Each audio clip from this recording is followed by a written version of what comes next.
reacting to music on YouTube isn't what I thought it would be. Interesting title. And I don't have a script. I have a reason for doing this, and it kind of occurred to me the last few days. 5 years ago, I started making, on a whim, reaction to music. And I always struggled with the word reaction because I guess semantically it's true. Technically, I am reacting to what it is I'm seeing, and the reaction is the content I deliver, i.e., is the analysis. So I guess YouTube and the algorithm and all that all turned that into something I necessarily don't want it to be. And at the beginning, it felt a little bit performative. I had a guy doing some editing for me because I was busy and working. I'm still busy and working, and that looked good. And don't get me wrong, he's a brilliant editor. But it turns out it's not what I wanted. I just wanted to talk about a song while I'm listening to it. And what I guess what is it I've picked up over the last 5 years? It reminded me because the channel was called Alan Reacts, and I changed it to My Musical Journey, but I'm still reacting. My musical journey is about what songs, because I was born in the 60s, grew up in the 70s, and I've realized, and this is one of the main points, that all those influences around me were subconsciously dripping into me. Yeah. So in the 70s, I was listening. You'll hear me talk about this on some videos, guys, like the Partridge Family. And I heard disco. Then at the beginning of punk, I was 12. And my brother was into Bowie and Marvin Gaye. And another brother was into Queen. And my mum and dad, they grew up listening to Matt Monro and Lou Rawls. And I had sisters who were listening to the Bay City Rollers. And, and it was all going on around me. And at the same time, I was reading, Treasure Island and loving Westerns and being a little terrorist. And I say that because I was a boy. I was playing sports and running around. And all those things didn't really occur to me till I got talking to you guys on the channel, you know? And I've always struggled because when I first saw the reaction videos, it was during COVID, like all you guys, I guess a lot of you guys did. It became a place where I got trapped in the algorithm. And this is not a critique, a criticism. It's a critique of what I was watching. Some of those guys that I've mentioned in other videos I've done on the channel, I'll shout out to them and say, that's, if you want that, go and listen to this. And if you want that, go and listen to that. But a lot of it, I was thinking, well, you can like a song, yeah. If you're, what do they call them, millennials now? Maybe you can like a Led Zeppelin song. Maybe you can like Bronja. Maybe you can like Paranoid. Maybe you can like Iron Man. But I remember listening to Iron Man for the first time when it was on an album, and Meatloaf batted out a helmet. I remember my friend had the limited sort of, I think it was like a reddy, purpley, pinky vinyl, red vinyl. It was red. I remember now. It was red. It was blood red. He had the album in blood red. And then I lost my way with music in the sort of late 80s, I guess. Movies became more important. I was doing other things. So when I started the channel, I didn't really have a focus. I had a passion, a reignited passion to share what I thought about songs and music. And I wanted to explore the resonance, why it resonated with me. And I'd delve into Jungian psychology and sort of Rogers and stuff like that. And that's okay. I'll still do that occasionally. But I found out as I went on, I could express that better. I have a tiny little bit of music ability. I can play drums badly and guitar badly. I can do a 1-4-5 progression. You'll see that guitar on the wall behind me. That's a Noel Gallagher signed guitar. But I've traveled the world to go and see music. I went to New Orleans just to see the blues. And all of that I wanted to feed back into the channel. But it's difficult on the channel because you guys, and rightly so, you express that desire to hear about the song and praise of it, if that's what you want. So I'm not criticizing. I'm not some sort of pseudo music journalist where I go, oh, yes.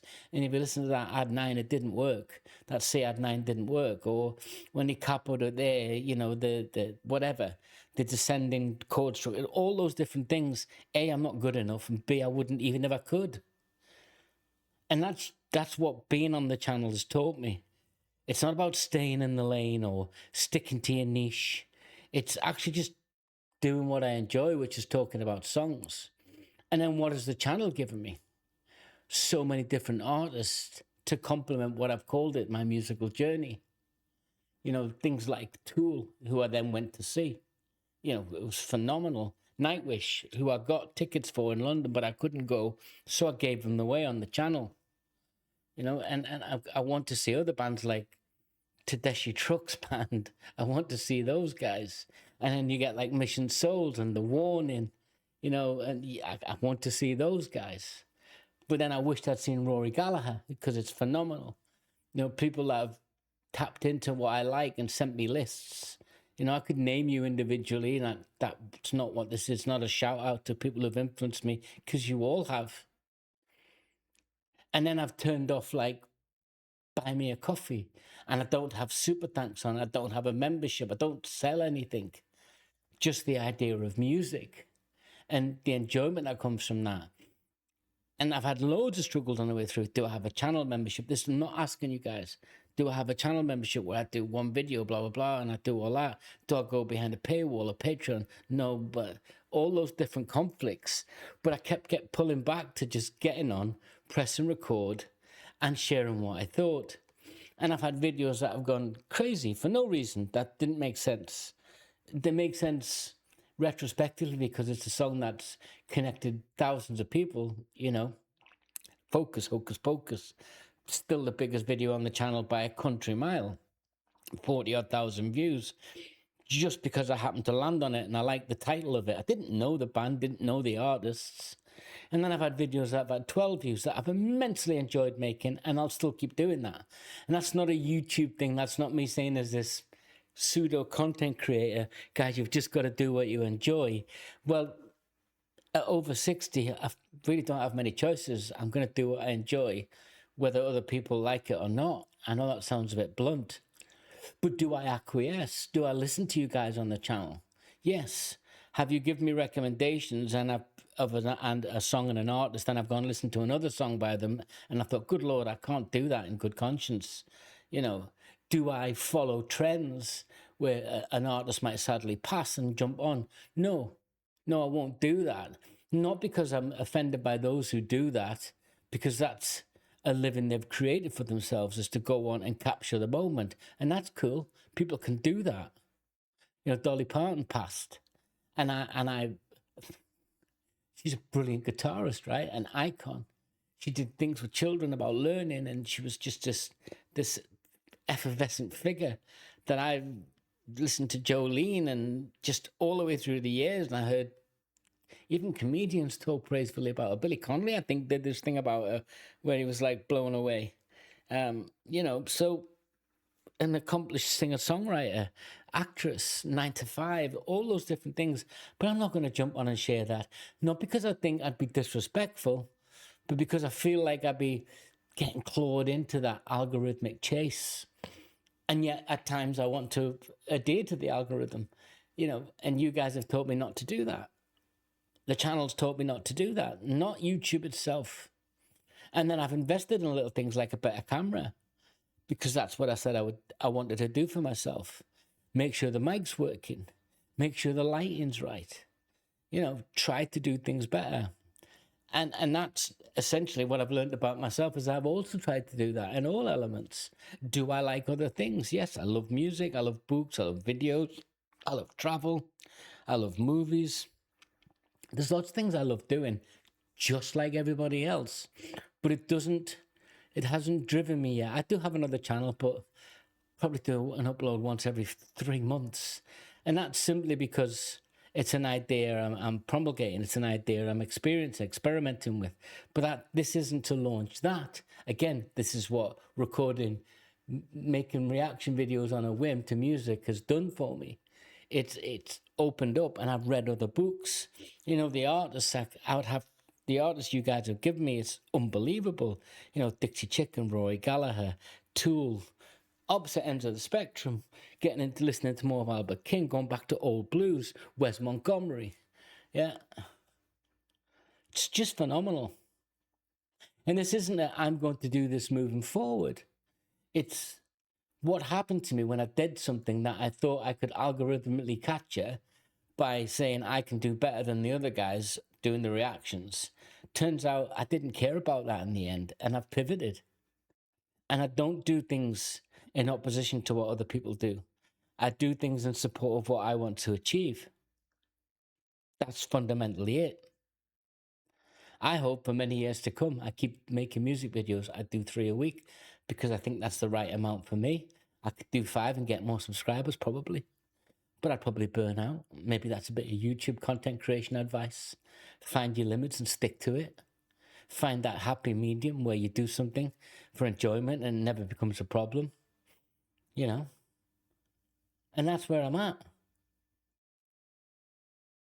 So more to come, I guess, is the answer. More exploration of my musical journey, more input from you guys on the channel about what it is you like listening to, and maybe I'd like listening to it too. Are we going to see eye to eye every time? No. Am I going to do every single request? No. I haven't got the time or the inclination. I've got the respect to acknowledge it by reading your comments and replying, but I just don't have the time. I'd have to have a team of editors and going 24 hours a day to do all the things you guys want me to. And that's really a compliment to the fact that you're engaging, but it's also a reality check for me that I can't do everything that other people want, and nor should I, nor should anyone. Yeah. So I'm going to leave you on that note, guys. I hope you've enjoyed this. I made it. I don't know what impact it'll have. And sticking to my own thesis, if you like. In academics, when I did some academic writing, you used to put your conclusion at the top, and then your writing would explain how you got to your conclusion. So the examiner would read everything you've written and stress test it against your summary and see if the evidence was in your written work to meet your conclusion. It's YouTube for you. You guys are my stress test. But ultimately, I can't fail because it's a video. It's a song I might like. I post it, I talk about it. If it doesn't resonate, didn't mean it didn't resonate with me in the first place. So it stays. Till next time, guys. Take care. It's a one-off. Let me know what you think. Till next time, take care, everybody.